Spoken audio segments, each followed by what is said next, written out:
आजकल की ज़िंदगी भागदौड़ भरी है।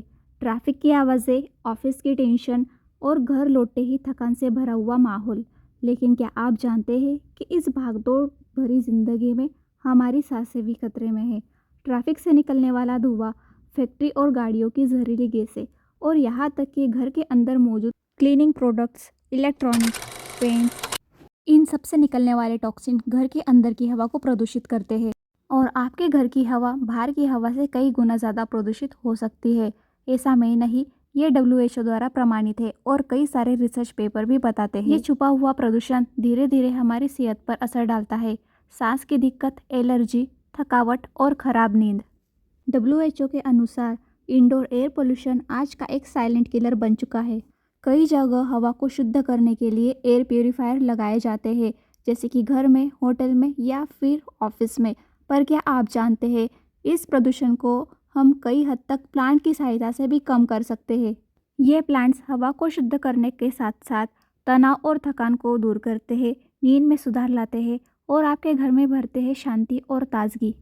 तो चलिए जानते हैं कुछ ऐसे प्लांट्स जो आपके घर को बनाएंगे हेल्दी और तरोताज़ा। पहला पौधा है पीस लिली, जिसे घर में रखना शुभ माना जाता है और ये पौधा शांतता का भी प्रतीक है। ये पौधा हवा में से अमोनिया, फॉर्मल्डिहाइड, बेंजीन और ट्राइक्लोरोइथाइलिन जैसी गैसों को हवा में से फिल्टर करता है। ये सारे केमिकल्स वुडन फर्नीचर, पेंट या साफ सफाई के प्रोडक्ट से रिलीज होते हैं। पीस लिली बिल्कुल low maintenance, beginner friendly plant है। अगर आपको इसमें वाटरिंग का अंदाज़ा आ गया तो, यानी कि इसमें ना तो ज़्यादा पानी चाहिए ना ही कम पानी चाहिए। आपको पानी तभी देना है जब ऊपर से 2 से 3 इंच की मिट्टी सुखाई दे, क्योंकि अगर इसमें ज़्यादा पानी हुआ तो इसकी जड़ें सड़ना स्टार्ट हो जाती है, इसकी पत्तियाँ काली पड़ने लगती है। और अगर इसमें कम पानी हुआ तो इसकी पत्तियाँ नीचे के साइड झुक जाती है और इसे मिस्टिंग बहुत पसंद है। अगर आपने इसमें समय समय पर मिस्टिंग नहीं की तो इसकी पत्तियों में झुर्रियाँ पड़ने लगती है। वैसे तो ये प्लांट कम रोशनी में भी काफ़ी अच्छे से ग्रो करता है, लेकिन इनडायरेक्ट से ब्राइट लाइट में इसकी ग्रोथ दुगनी होती है। आप इसे प्रोपोगेट भी कर सकते हो बाय डिवीज़न से। अगर आप इसे कटिंग से लगाना चाहते हो तो ज़रूरी है नोड एरिया होना। सॉइल बनाते वक्त ध्यान रखें, हमेशा हल्की सॉइल होनी चाहिए, भुरभुरी होनी चाहिए और गमले में ड्रेनेज होल होना बिल्कुल ज़रूरी है। स्नेक प्लांट, जिसे मदर ऑफ टंग या सेंसेरिया कहा जाता है, ये ड्रेसेना फैमिली को बिलोंग करता है। ये एक ऐसा पौधा है जो 24 घंटे ऑक्सीजन प्रोवाइड करता है। कुछ पौधे ऐसे होते हैं जो रात में कार्बन डाइऑक्साइड प्रोड्यूस करते हैं, लेकिन ये पौधा 24 घंटे ऑक्सीजन देता है और एयर के पोल्यूटेंट को रिमूव करता है। ये कम रोशनी में भी काफ़ी अच्छे से चल जाता है, इसलिए आप इसे बेडरूम में, लिविंग रूम में, किचन काउंटर पे, कहीं पे भी आप इसे लगा सकते हो। बस इसे ओवर वाटरिंग करने से बचे। ये प्लांट हफ्तों तक बिना पानी के भी जिंदा रह सकता है, लेकिन अगर इसमें ज़्यादा पानी हो जाए तो इसकी पत्तियां गलने लगती है। ये किसी भी तरह के सॉइल में लग जाता है, यानी कि अगर आप इसे सिर्फ गार्डन सॉइल में भी लगाते हो फिर भी ये अच्छे से ग्रो करेगा। बस इसकी वेराइटी जो है नॉर्मल होनी चाहिए। जो वेरीगेटेड आते हैं, यानी कि जो ड्रॉप वेराइटी के आते हैं, उन्हें थोड़ा वेल ड्रेन सॉइल चाहिए, बिल्कुल भुरभुरी, कि हम पानी डालें और ड्रेनेज होल से तुरंत बाहर आ जाए। इस प्लांट को रूट बाउंड काफ़ी पसंद है, तो इसको रिपोर्टिंग की आपको जल्दी नहीं करनी है। ये काफ़ी सारे बेबी प्रोड्यूस करता है। जब ये रूट बाउंड हो जाता है तो आप इन्हें सेपरेट करके अलग गमले में लगा सकते हैं और ये पत्तियों से भी प्रोपोगेट हो जाता है। लेकिन अगर आप इसे पत्ती से प्रोपोगेट करते हैं तो इससे उसका वेरिएशन चला जाता है और ये सिर्फ ग्रीन प्लांट ही प्रोड्यूस करता है। आप इसकी किसी भी वैरायटी को इंडोर ऐड कर सकते हो। ड्रॉप वैरायटी में काफ़ी मिनी प्लांट्स भी मिल जाते हैं, लेकिन जो ब्रॉड और बड़ी पत्तियों वाले स्नेक प्लांट होते हैं वो काफ़ी इफेक्टिव होते हैं। डाइफनवेकिया, जिसे डमकेन के नाम से भी जाना जाता है, इसकी बड़ी और ब्रॉड पत्तियों में इंडोर पोल्यूटेंट को सोखने की क्षमता रखती है, जिससे हवा की गुणवत्ता में भी सुधार होता है। इसके मोटे पत्तों से ध्वनि अवरोधक प्रभाव भी मिलता है। इस प्लांट को लगाने के लिए ज़्यादा बड़े गमले की ज़रूरत नहीं पड़ती है। 8 से 12 इंच का गमला काफ़ी होता है, क्योंकि यह प्लांट हाइट में ज़्यादा नहीं बढ़ता है। इसे आप कटिंग से और बाय डिवीज़न से प्रोपोगेट कर सकते हो। इस प्लांट में अगर पानी की कमी हो जाए तो ये प्लांट बहुत जल्दी रिएक्ट करता है। इसकी सारी पत्तियाँ झुक जाती है, इसलिए इसमें पानी की कमी ना होने दे।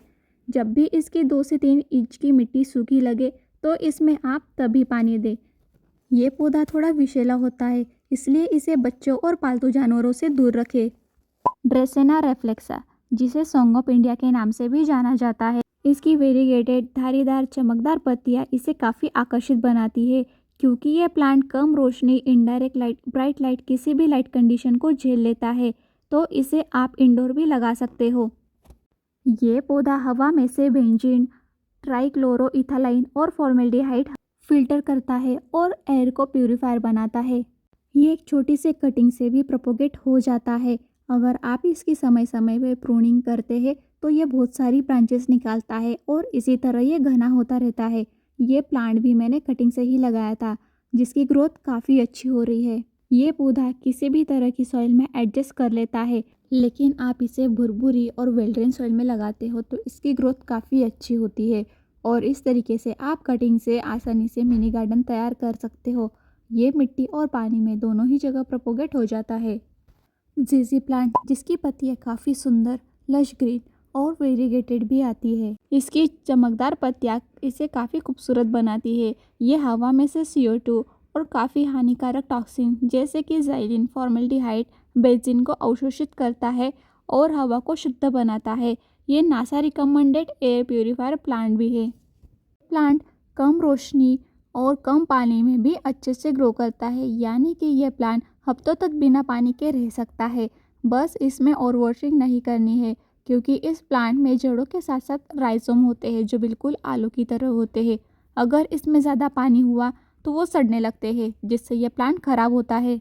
ये पौधा काफ़ी स्लो ग्रोइंग प्लांट है, इसीलिए आपको थोड़ा पेशेंस रखना होगा। अगर आप सोच रहे होगे कि हम इसे किसी भी तरह का फर्टिलाइज़र देके इसकी ग्रोथ तेज़ कर ले, तो ऐसा बिल्कुल नहीं होगा। आपका प्लांट खराब हो सकता है, क्योंकि इंडोर प्लांट को अधिकतर फर्टिलाइज़र की आवश्यकता नहीं होती है। आप बस वेट करिए और ग्रीनरी को एंजॉय करिए। ये काफ़ी लो मेंटेनेंस प्लांट भी है। As a indoor plant best investment है। एग्लोनिमा, जो चाइनीज़ एवरग्रीन के नाम से भी जाना जाता है, ये सिर्फ हरे नहीं मल्टीपल कलर में आता है, जैसे कि red, pink, snow white, silver और कई सारे। इसकी वेरीगेट और शेडेड पत्तियां इसे काफ़ी खूबसूरत बनाती है। इंडोर के लिए अगर आप कोई पौधा ढूंढ रहे हो जो बिल्कुल यूनिक और स्टाइलिश हो, तो इस पौधे को आप डेफिनेटली ऐड कर सकते हैं। अगर आप इसकी समय समय पर कटिंग करते हैं तो इसमें से नई नई ब्रांचेस निकलती है और ये पौधा घना हो जाता है। बचे हुए पार्ट को आप प्रोपोगेट कर सकते हो बिल्कुल पानी में, क्योंकि ये पानी में भी आसानी से प्रोपोगेट हो जाता है और सालों साल पानी में भी ये ग्रो कर सकता है।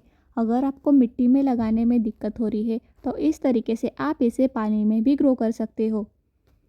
आप इसे किसी भी तरह की लाइट कंडीशन में रख सकते हो, लेकिन अगर चाहते हो इसका कलर मेंटेन रहे तो आप इसे थोड़ा सा इनडायरेक्ट से ब्राइट लाइट में रखिए, तो इसकी पत्तियाँ काफ़ी वेरीगेटेड आएगी। और समय समय पर इसकी पत्तियाँ साफ करते रहिए ताकि ये अच्छे से फोटोसिंथेसिस कर पाए। सिंगोनियम, जिसे एरोहेड प्लांट के नाम से भी जाना जाता है, क्योंकि इसकी पत्तियाँ बिल्कुल तीर की तरह होती है। इस प्लांट में भी आपको कई सारे वेरिएशन मिल जाएंगे। इसमें बेबी सिंगोनियम प्लांट भी आते हैं, जिन्हें आप हैंगिंग बास्केट में या फिर एक ट्रेलिंग प्लांट की तरह लगा सकते हैं। ये हवा में से VOCs, बेंजीन, टोलियंस, इन तरह की टॉक्सिन को रिमूव करता है। VOC मतलब वॉलेटाइल ऑर्गेनिक कंपाउंड्स, जो दीवारों पे लगे पेंट, वार्निश, लेकर, इन सारी चीज़ों से उत्पन्न होते हैं। ये उन सारे केमिकल को हवा में से फिल्टर करता है, हवा में नमी बनाए रखता है, साथ साथ तनाव कम करने में भी सहायता करता है। इसमें काफ़ी वेरिएशन होते हैं। अब देख सकते हो ये सिंगोनियम कितना सुंदर है। ये मैंने पानी में कटिंग से लगाया था। जब भी आप इसकी कटिंग लगाएं, ध्यान रखें कि उसमें नोड एरिया होना ज़रूरी है, या फिर आप बाय डिवीज़न से इसे प्रोपोगेट कर सकते हो।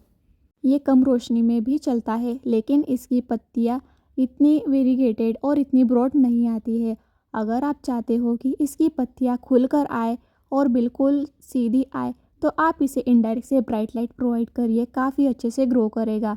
लकी बाम्बू, जो एक ड्रेसेना की वैरायटी है, नासा रिपोर्ट के अनुसार बेंजीन और ट्राइक्लोरोइथाइलिन फॉर्मेल्डिहाइड को ये हवा में से हटाता है और हवा को शुद्ध बनाता है। ये छोटा सा पौधा कम स्पेस में और कम पॉट में भी आसानी से ग्रो हो सकता है।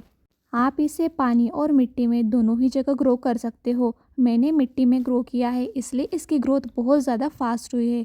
और आप देख सकते हो इसके स्टेम भी काफ़ी बड़े हो चुके हैं। और जो मैंने कटिंग से पौधे लगाए थे उस जगह पे अभी नए स्टेम भी आ चुके हैं। इस पौधे को घर में रखना काफ़ी शुभ माना जाता है, क्योंकि ये फेंग शुई के अनुसार एक लकी पौधा है। इसके ऊपर की ओर सीधी बढ़ती हुई शाखाएं प्रगति और उन्नति को दर्शाती है। इनडायरेक्ट से ब्राइट लाइट में इसके पत्तियों का वेरिएशन बना रहता है। बिल्कुल वेट ड्रेन सॉइल में ये अच्छे से ग्रोथ करता है। पानी तभी दे जब ऊपर से 2 से 3 इंच की मिट्टी सुखाई दे। फिलोडेंड्रॉन व्हाइट प्रिंसेस, ये भी कई तरह के वेरिएशन और कलरफुल पत्तियों में आता है। ये पौधा भी हवा में से हानिकारक टॉक्सिक को रिमूव करने में सहायता करता है। इसकी शेडेड पत्तियाँ और स्टेम इसे काफ़ी स्टाइलिश और खूबसूरत बनाती है। इसे आप मोस्टिक दीजिए तो ये काफ़ी अच्छे से ग्रो करेगा।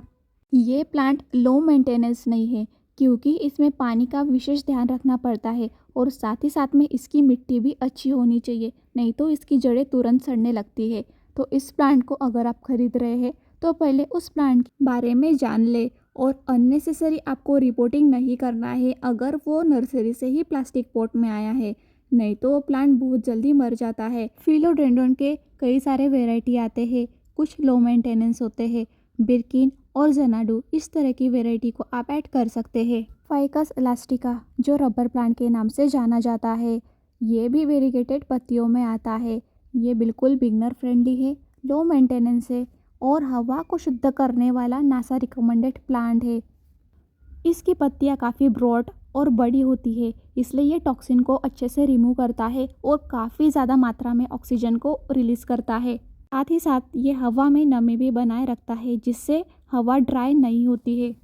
इस प्लांट को नमी काफ़ी अच्छी लगती है। अगर इसकी जड़ों में नमी होगी तो ये पौधा काफ़ी अच्छे से ग्रो करेगा, लेकिन इसे दलदल वाली मिट्टी नहीं पसंद है, यानी कि इसकी मिट्टी में ज़्यादा टाइम तक पानी नहीं रुकना चाहिए, नहीं तो इसकी जड़ें सूखने लगती है और पत्तियां बिल्कुल ड्रॉप हो जाती है। इसका स्टेम सिकुड़ने लगता है, जिससे आपको ये साइन मिलता है कि ये प्लांट रूट रॉट हो रहा है। तो समय पे ध्यान दीजिए और इसको रिपोर्ट करिए या फिर इसमें फंजीसाइड डालिए। पानी आपको तभी देना है जब मिट्टी 2 से 3 इंच की सूखी लगे। कम रोशनी में भी अच्छे से बढ़ता है, लेकिन इनडायरेक्ट से ब्राइट लाइट में इसकी ग्रोथ तेज़ी से होती है। एस्परागस फर्न, फर्न में काफ़ी सारे वेराइटीज़ आते हैं और किसी को भी आप इंडोर ऐड कर सकते हो। ये प्लांट भी हवा में से कई तरह के टॉक्सिन को हटाता है, हवा में नमी बनाए रखता है, जिससे आपका घर का वातावरण काफ़ी हेल्दी रहता है और ऑरा भी अच्छा बने रहता है। इसे अगर आप इंडोर रखते हैं तो इनडायरेक्ट से ब्राइट लाइट में रखिए, काफ़ी अच्छे से ग्रो करेगा। इससे चाहे तो आप बोनसाई भी बना सकते हैं और एक ट्री की तरह लुक भी दे सकते हैं। चाहे तो इसे आप हैंगिंग बास्केट में हैंग भी कर सकते हैं, क्योंकि ये हैंगिंग बास्केट वाला ही पौधा है। आप देख सकते हो इसकी शाखाएं नीचे की ओर ही लटक रही है। आप चाहे जैसे इसे ग्रो कर सकते हो। बिल्कुल लो मेंटेनेंस है, इसे ज़्यादा खाद पानी की ज़रूरत नहीं होती है। इस प्लांट में बल्ब होते हैं, इसलिए इसमें पानी का विशेष ध्यान रखें। पार्लर पाम, बिल्कुल छोटा पैकेट और बड़ा धमाका। अगर आप एरिका पाम नहीं ग्रो करना चाहते हैं तो उसका मिनी वर्जन बिल्कुल आप ऐड कर सकते हैं। ये हाइट में ज़्यादा बढ़ता नहीं है, बस इस तरीके से छोटा रहता है और ये छोटे से छोटे पॉट में भी आसानी से ग्रो करता है। साथ ही साथ लो मेंटेनेंस है, बिगनर फ्रेंडली है, हवा को तरोताज़ा रखता है और घर के किसी भी कॉर्नर में सेट हो जाता है। इसे टाइम टाइम पर छनी हुई धूप देते रहिए ताकि ये अच्छे से ग्रोथ कर पाए और फोटोसिंथेसिस कर पाए। अदरवाइज़ इसे फर्टिलाइज़र की बिल्कुल भी ज़रूरत नहीं होती है। इसमें प्रूनिंग की, कटाई छटाई की ज़रूरत नहीं पड़ती है, क्योंकि इस प्लांट में ब्रांचेस नहीं निकलती है। इसमें साइड साइड से नई पत्तियाँ निकलती रहती है। प्रोपोगेट करना चाहते हो तो जब इसके बेबी प्लांट निकले तब आप इसे प्रोपोगेट कर सकते हो। मैंने भी ये मदर प्लांट से 4 प्लांट इसी तरह से बनाए हुए हैं। पानी इसे आप तभी दें जब ऊपर से 2 से 3 इंच की मिट्टी सुखाई दे। इन प्लांट में पेस्ट अटैक काफ़ी होता है, जैसे कि मीलीबग, एफिड्स, ये काफ़ी मात्रा में लगते हैं।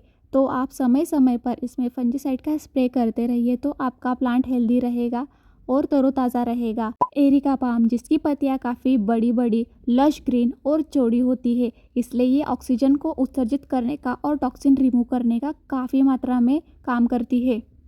यह प्लांट आपको घर के हर 1 किलोमीटर की दूरी पे मिल जाएगा। होटल, हॉस्पिटल ऑफिस या फिर चाहे घर, ये प्लांट सबकी फर्स्ट चॉइस होती है क्योंकि ये काफ़ी बुशी होता है। इसकी पत्तियाँ काफ़ी बड़ी बड़ी होती है और इसकी ग्रीनरी तनाव को कम करती है और आँखों को भी सुकून देती है। यह प्लांट किसी भी तरह की मिट्टी में एडजस्ट हो जाता है। बिल्कुल इसके कोई नखरे नहीं है। बस आपको इससे सीधी धूप से बचाना है क्योंकि सीधी धूप में इसकी पत्तियाँ पीली हो जाती है, बिल्कुल ड्राई हो जाती है।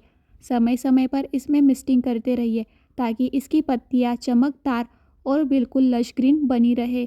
यहाँ मैं इस पे फंजीसाइड का स्प्रे कर रही हूँ क्योंकि इसमें मिलीबग और थोड़े से एफिड्स का अटैक हो चुका है। जब भी ज़रूरत होती है मैं इसी स्प्रे का यूज़ करती हूँ और ये काफ़ी अच्छा रिजल्ट भी देता है। गार्डनर और प्लांट लवर का पहला प्यार यानी कि मनी प्लांट, जिसे पोथोस भी कहा जाता है। ये कई तरह की वेराइटीज़ और कलर में आता है, लेकिन जो गोल्डन पोथोस की वेराइटी है ये काफ़ी इफ़ेक्टिव मानी गई है। ये प्लांट किसी भी तरह की लाइट कंडीशन को झेल लेता है, लेकिन इनडायरेक्ट लाइट में इसकी ग्रोथ तेज़ी से होती है, ना कि किसी फर्टिलाइज़र की वजह से।